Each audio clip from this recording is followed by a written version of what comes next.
Salut et bienvenue dans l'épisode 12 de l'anecdote du film, et dans cette vidéo tu vas découvrir les anecdotes du film Jurassic Park.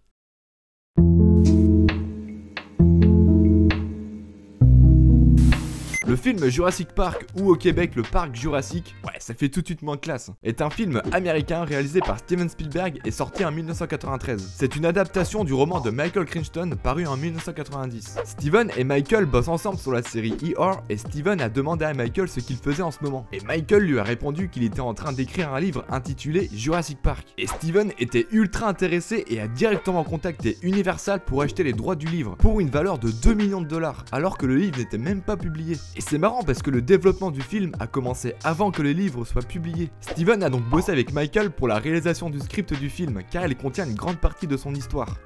Ce n'est pas la première fois que Steven intègre des dinosaures dans ses réalisations. En 1988, il produit le dessin animé Le Petit Dinosaure et la Vallée des Merveilles, ainsi que plusieurs documentaires parlant de dinosaures.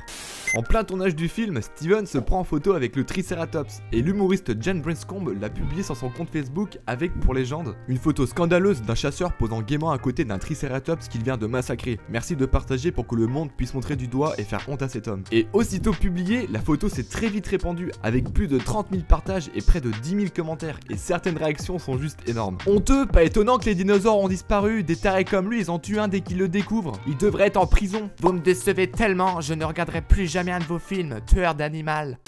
Steven voulait absolument Sam Neill pour jouer le rôle de Alan Grant, mais Sam n'était pas disponible. Steven rencontra donc Richard Dreyfuss et Kurt Russell, mais refusa car les services pour ces deux acteurs étaient trop chers. Il a donc fait appel à William Hurt, mais William refusa directement le rôle. Steven repoussa donc le tournage d'un mois pour que Sam puisse jouer le rôle de Alan Grant. Pour mieux s'imprégner dans leur rôle, l'actrice Laura Dern et Sam ont visité le musée de l'histoire naturelle de Los Angeles, et ils ont rencontré Jack Horner qui est un paléontologue. Steven a tout de suite choisi l'acteur Jeff Goldblum car c'est un grand amateur de dinosaures. Et pour jouer le personnage de Ian Malcolm, Jeff a dû rencontrer James Blake, qui est l'auteur du livre La théorie du chaos, et Ivar Eklund qui est un grand mathématicien. Et ensemble, ils ont dû discuter de la théorie du chaos pour que Jeff soit mieux informé pour jouer son rôle. Jurassic Park marque le grand retour de l'acteur Richard Attenborough devant la caméra après 15 ans d'absence, son dernier film étant La guerre des otages qui datait de 1979.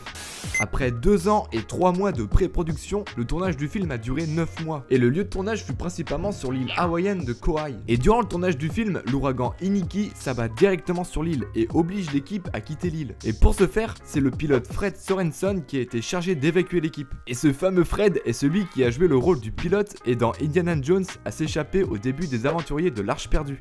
Avant que ce ne soit des immenses animatroniques, Steven avait pensé à faire son film en stop motion, et lui et son superviseur d'effets spéciaux ont réalisé une petite démo de la scène dans la cuisine en utilisant des poupées Barbie à la place des dinosaures. Mais cette idée fut mise de côté et préféra utiliser le plus possible des effets organiques, animatroniques et robotiques. Il embaucha donc son concepteur Robert Gurr et le chargea de développer un tyrannosaure robotisé, taille réelle et autonome. Mais Robert dit à Steven qu'un dinosaure réaliste de plus de 6 mètres de haut et capable de se déplacer était au-delà de la possibilité de la robotique. Steven se tourna donc vers Stan Winston, réputé pour avoir créé Terminator et les aliens de James Cameron. Et Winston accepta ce challenge et commença directement à travailler sur ce robot géant.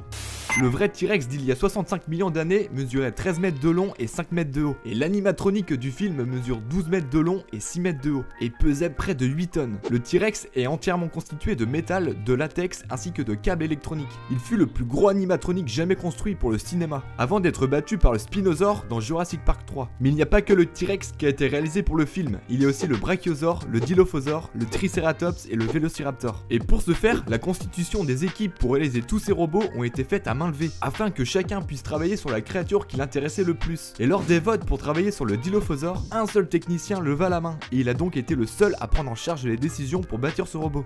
Pour le tournage du film, l'opérateur du Triceratops était caché dans le ventre de l'animal.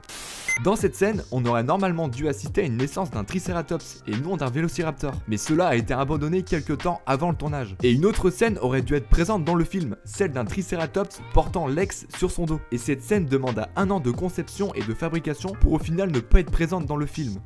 Une autre fin aurait pu être à l'écran. À la fin du film, le T-Rex mange le Raptor, mais Steven avait pensé à une poursuite entre le T-Rex et la famille, jusqu'à ce que la famille rejoigne un hélicoptère et arrive à s'enfuir. Mais Steven retira cette idée pour une simple et bonne raison que la star du film, selon lui, est le T-Rex.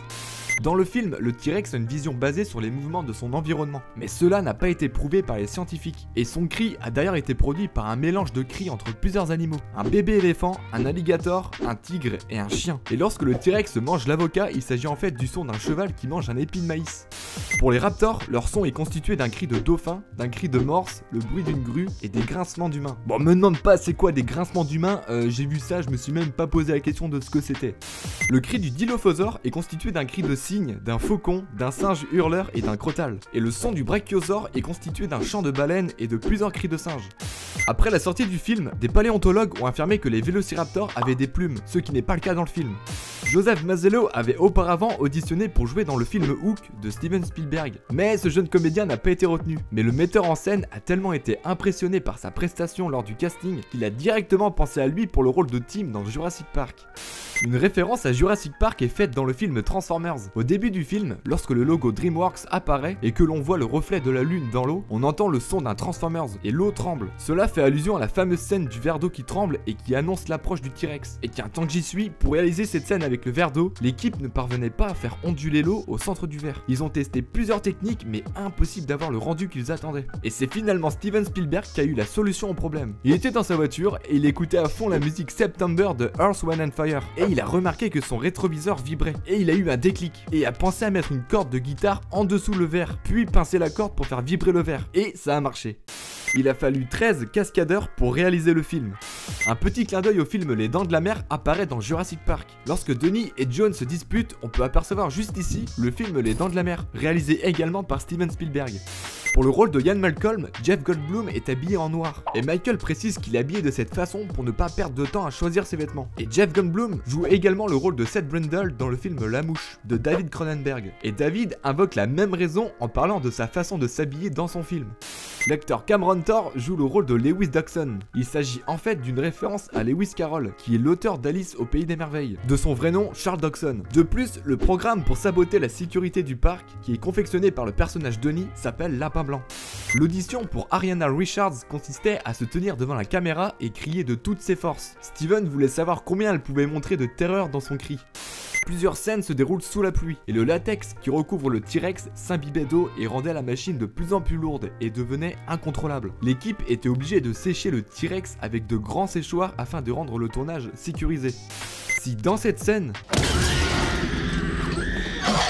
les cris des mômes paraissent vrais, c'est parce que la vitre du toit de la voiture est réellement tombée sur leur tronche, suite à un souci technique.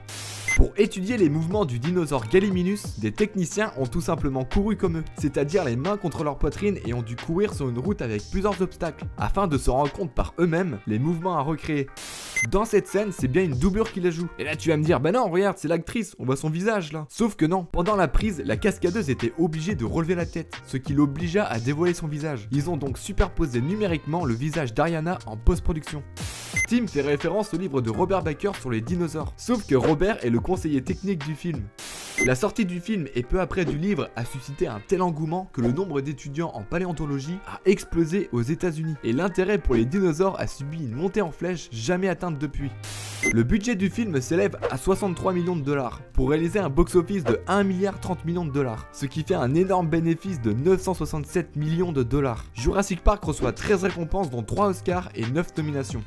Voilà, j'en ai fini pour les anecdotes du film Jurassic Park. Il y en avait trop, il y en avait beaucoup trop pour ce film et je pense, et c'est même sûr, qu'il y en a encore plein. Donc ce que je te propose, c'est de mettre en commentaire les anecdotes que tu connais et que j'aurais pu mettre dans cette vidéo. Et attends, avant de mettre ton commentaire, je te propose encore une chose, c'est de choisir le film pour le prochain épisode. Et crois-moi que ça va être dur parce que même moi, j'arrive pas à choisir le film. C'est pour ça d'ailleurs que je te le demande. Enfin bref, j'espère vraiment que t'as kiffé cette vidéo. N'oublie pas le pouce bleu et pense à t'abonner pour être prévenu quand je sors la prochaine vidéo. Maintenant, je te laisse choisir le film pour le prochain épisode et sur ce, je te dis bon film et à bientôt. Take you up and boom, boom, boom, boom, boom. Tell me I'm the only one that you love. Life could be a dream, sweetheart. Life could be a dream. Ain't I ding dong, plans would come true. Ain't I ding dong, my whole life loving you. Life could be